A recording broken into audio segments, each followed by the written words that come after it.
1974, colloque d'égyptologie au Caire.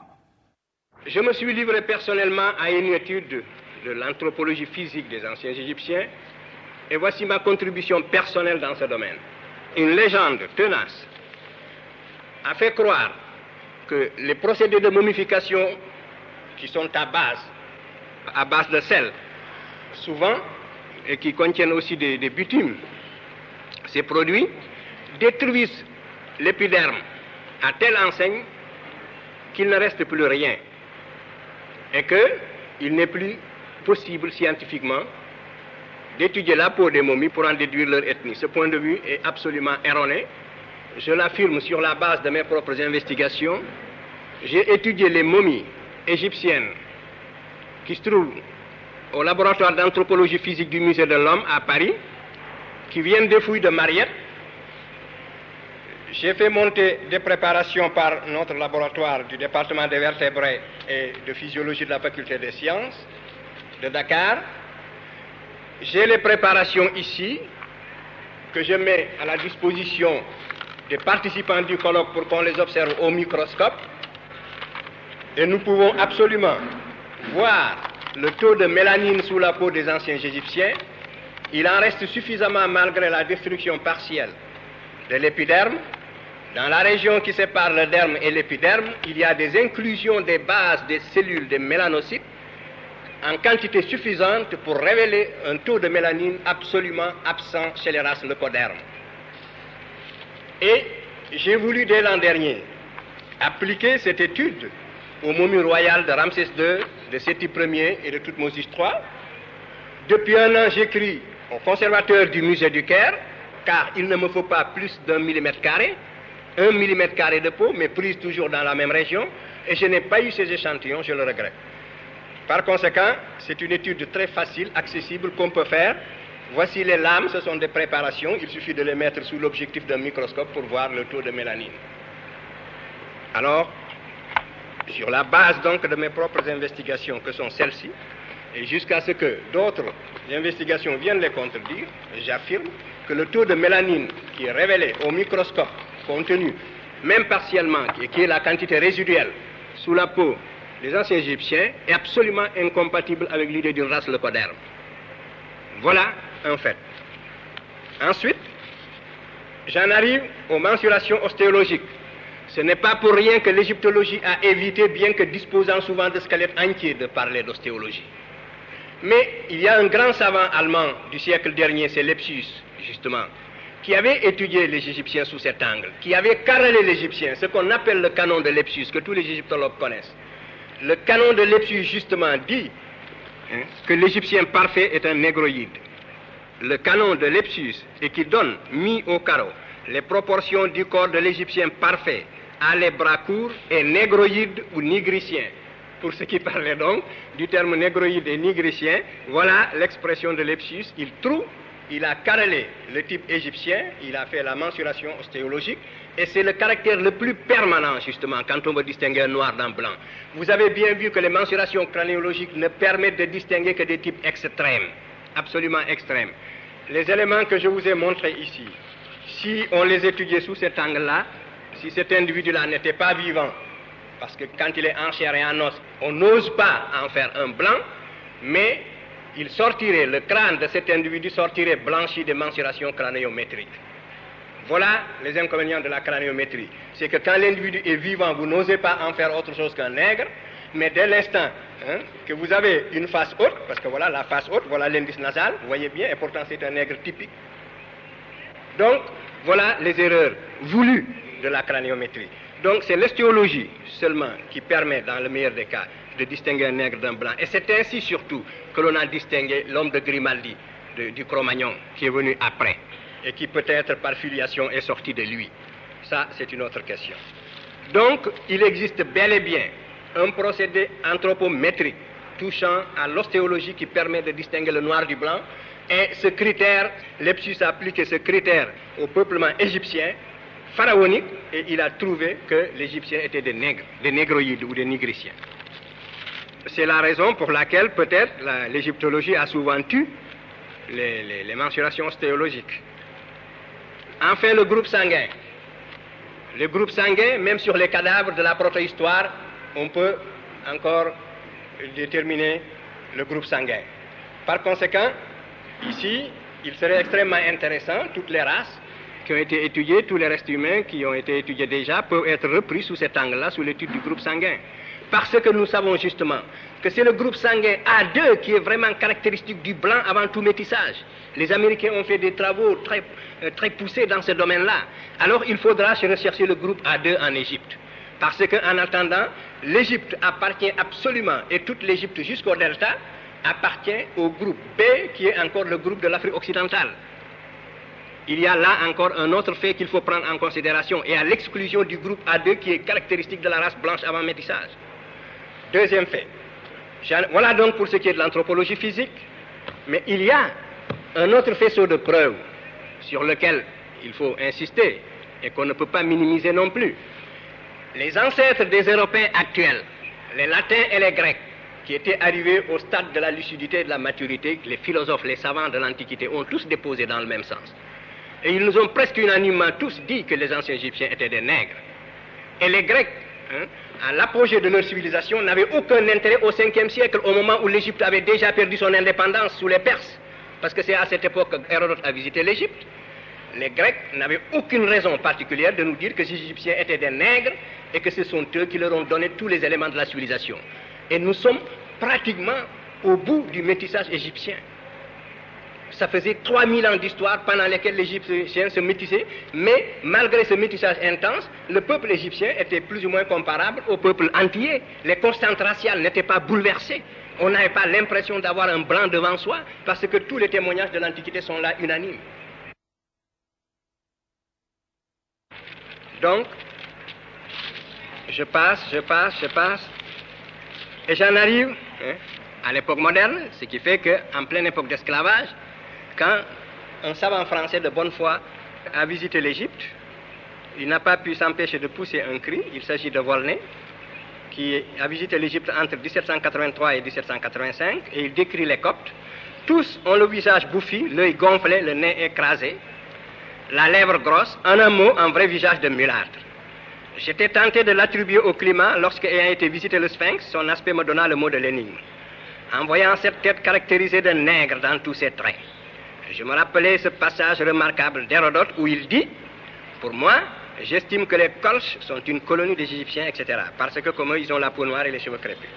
Et Volney dit plus loin, quel sujet de méditation de voir la barbarie et l'ignorance actuelle des Coptes, issus de l'alliance du génie profond des Égyptiens et de l'esprit brillant des Grecs, de penser que cette race d'hommes noirs, aujourd'hui notre esclave, est l'objet de nos mépris, et c'est là même à qui nous devons nos arts, nos sciences et jusqu'à l'usage de la parole, etc.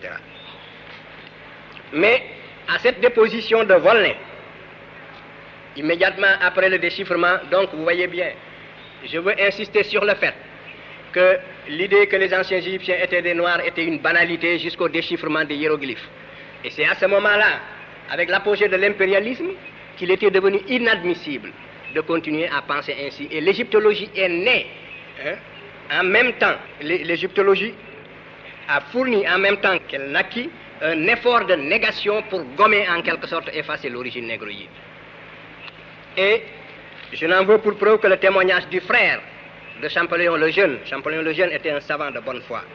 Mais Champollion fils Jacques fait partie de ces savants qui ont falsifié sciemment l'histoire et qui ont écrit des choses qu'un vrai savant n'écrit pas. Champollion fils Jacques, voici sa déposition. Il dit, c'est très long, la peau noire et les cheveux crépus, ces deux qualités physiques ne suffisent pas pour caractériser la race nègre, et la conclusion de Volney relative à l'origine nègre de l'ancienne population égyptienne est évidemment forcée et inadmissible. La science devient normative. Qu'est-ce qui est inadmissible en science? En science, tout ce qui est prouvable est acceptable et admissible. Et voici désormais ce que nous trouvons. C'est inadmissible. Donc, c'est ce point de vue normatif qui existe, qui est à l'état implicite, à la base des conclusions. Il fallait, c'est comme si on avait honte de cette origine nègre en pleine période impérialiste, et il fallait la gommer. Et tous les égyptologues sur l'origine des Égyptiens n'ont jamais donné des choses à partir de ce moment-là satisfaisantes. Je pense à Maspero, je pense à Bristed, je pense à toute l'égyptologie actuelle qui élude complètement le problème.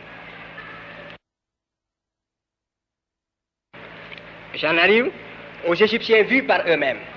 On a dit que les Égyptiens ne connaissaient pas leurs origines, je ne suis pas d'accord. Et voici ma raison.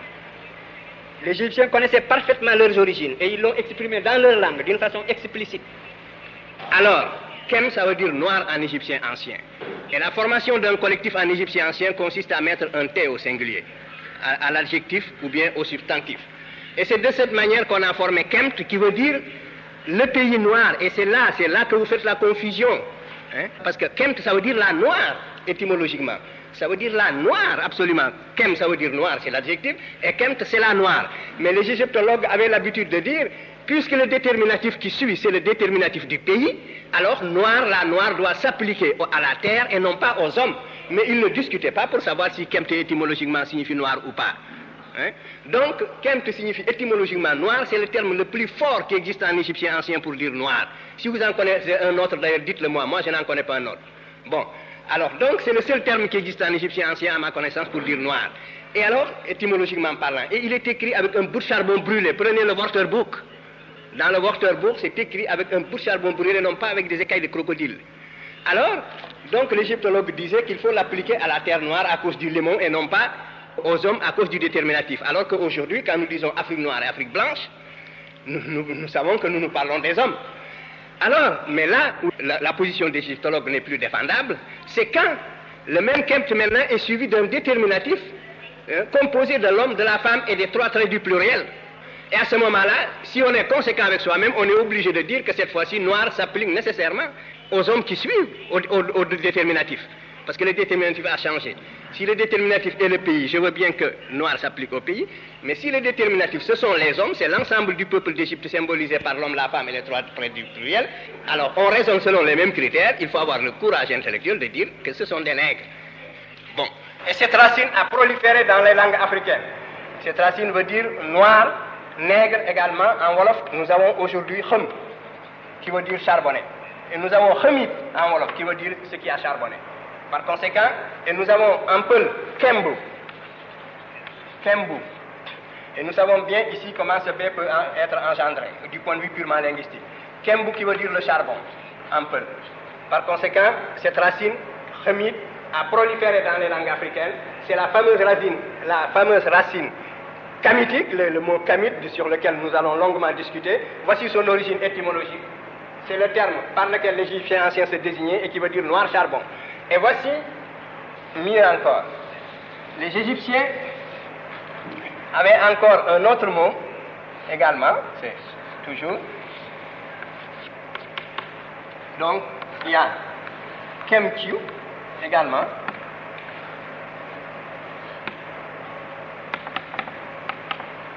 C'est un autre adjectif national qui se transcrit Kemkyu, qui veut dire les nègres. Et ce sont ces deux adjectifs nationaux que les Égyptiens utilisaient pour se désigner.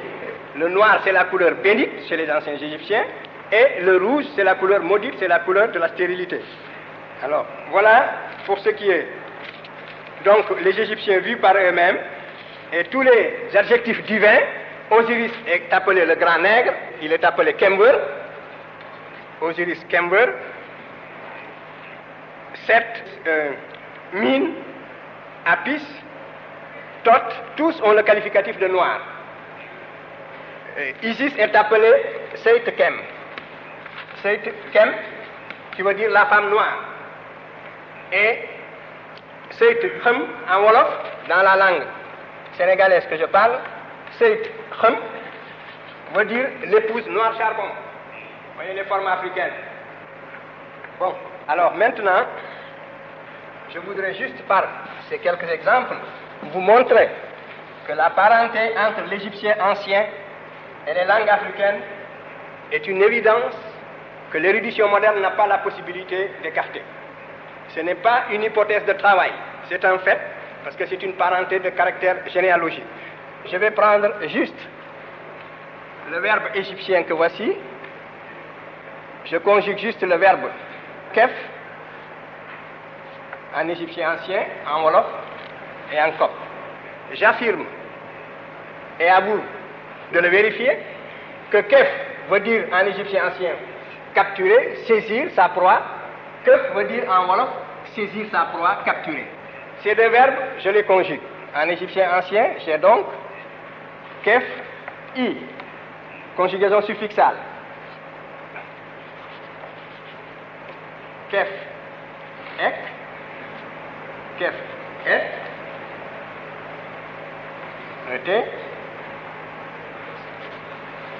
kef, f, troisième personne du singulier masculin, kef, s, troisième personne du singulier féminin, kef, nen, première personne du pluriel commun, kef, tien, deuxième personne pluriel commun, et kef, sen, troisième personne pluriel commun. En copte, j'ai conjugué le verbe kef qui a un sens voisin. J'ai ker, ei, correspondant à la première personne égyptienne. J'ai ker, ek, même pronom qu'en égyptien. Ker, ere, ker, f, même pronom à la troisième singulier masculin. Et ker, s, pluriel, ker, nen, et ker, ketou, et ker, ei. Voilà le copte. Et en wolof, j'ai keuf, na, keuf, nga, keuf, na, et à la troisième personne du singulier, j'ai justement ces deux formes qui sont devenues des formes indéfinies parce que le féminin désinentiel n'existe plus en wolof, donc ils sont devenus des pléonasmes. Nous avons keuf f et keuf s qui sont des archaïsmes en wolof. Voilà. Ensuite, je continue. Kef, keuf nanu, keuf Ndien et keuf Nagnou. Je dis que cette parenté elle est de caractère morphologique et si ceci c'est le présent, vous avez la même conjugaison suffixale, les mêmes pronoms à peu de choses près et pour la forme du passé, ceci est le présent. Pour le passé, dans les trois langues, vous mettez N. Et tout ceci, vous le trouvez dans mon rapport, vous avez tout le loisir pour l'examiner en détail et le critiquer. Alors donc, maintenant, je veux montrer que ici, la parenté que je vais établir est une des plus fondamentales, elle ne prend pas plus de 2 minutes. Il s'agit de la correspondance entre les déterminatifs égyptiens et les déterminatifs wolof. Le déterminatif pou en égyptien correspond à pou ou bien ipou. Je mets la forme avec le i prothétique entre parenthèses. Correspond au wolof bou avec même signification, bien sûr. La forme est là. Nous pouvons dire donc que un P égyptien correspond à un B wolof dans ce cas-là. Et nous voyons que le P égyptien, qui était une occlusive sourde, a été sonorisé parce qu'elle s'est trouvée presque en position intervocalique, elle s'est trouvée en position intervocalique. Elle est par conséquent devenue sonore en wolof et nous avons bou à la place du P. Et par conséquent, c'est absolument selon les lois linguistiques. Alors nous avons maintenant en égyptien ancien, Pouy, P, W, Y, que j'écris I, P, W, Y également, entre parenthèses, pour montrer comment la vocalisation de l'occlusive s'est faite. Alors, nous avons en wolof, Bouy, B, W, Y.